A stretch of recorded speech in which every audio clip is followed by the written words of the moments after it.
Donc ensuite, on continue la construction de notre réseau, hein. Donc ici toujours dans le mode conception, hein.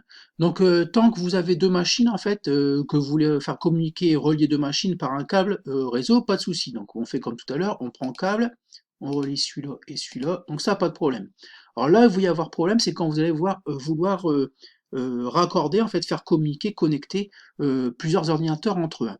Donc je vais prendre celui-là, je suis toujours dans le câble ici, donc je clique ici et je veux le raccorder à celui-là pour qu'il communique. En fait, là, il va m'indiquer, comme vous le voyez, il n'y a plus de port disponible. Donc ça, c'est tout à fait normal, d'accord? Puisque en principe, en fait, donc ici, je peux pas le raccorder, je peux pas le raccorder là non plus, d'accord? Ok, donc je fais clic droit pour sortir.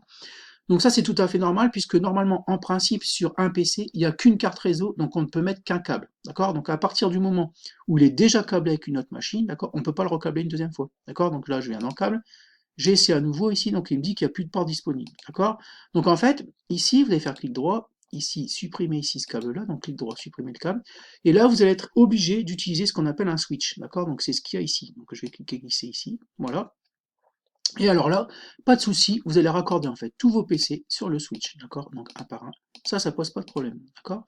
Donc ici en fait, c'est le switch, hein, ici, hein, ou commutateur en fait, c'est un appareil, donc une machine qui est faite exprès en fait pour pouvoir raccorder plusieurs machines entre elles, d'accord?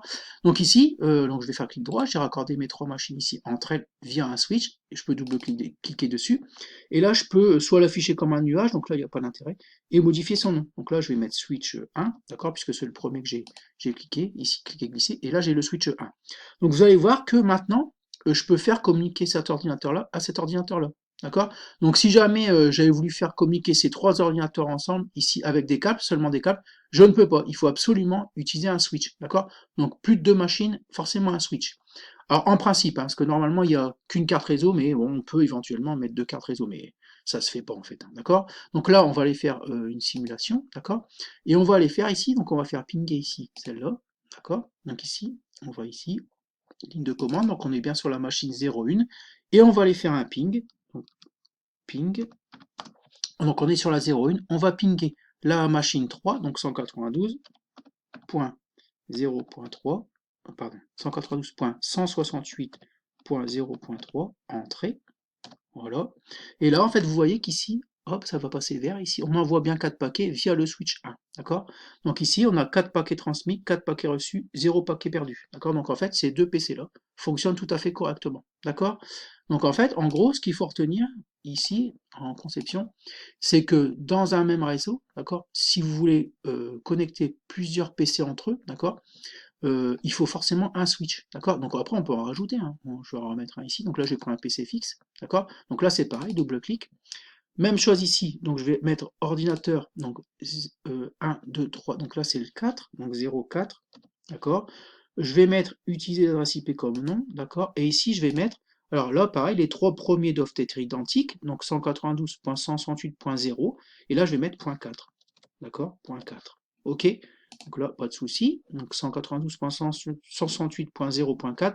Les trois premiers sont identiques, comme indiqué dans le masque de sous-réseau, donc pas de problème. Ici, je rajoute, donc, je rajoute un câble ici, là, je vais aller un peu vite, là, d'accord? Et là, pas de souci, normalement, quand je vais dans simulation, je peux faire ici, ici, hop, celui-là, donc je suis bien sur le 04, j'installe des logiciels, la ligne de commande, je la mets vers la gauche, donc installer ici, disponible, j'applique ici. Je vais faire un ping ici, un ping sur la machine 02 par exemple, donc 192.168.2, d'accord, entrée, voilà. Ah, non de, ah bah je me suis trompé. Pardon, 192. Oui, il faut vraiment pas se tromper, hein. .168.0.2. Voilà, ça va marcher, d'accord. Ah, j'ai oublié ping, alors pas de bol. Donc encore une fois, donc ça, installation logicielle, je vais la retirer, d'accord. Ligne de commande, je vais la rajouter. Donc ça, vous ne devez pas le faire normalement, d'accord. Faut pas vous tromper. Alors je vais mettre ping, décidément.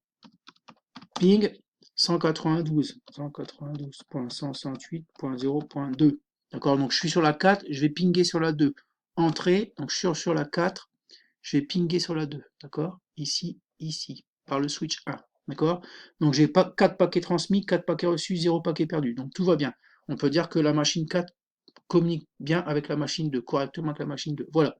Donc voilà on va revenir en conception, voilà pour la fabrication, la construction d'un réseau avec plusieurs machines.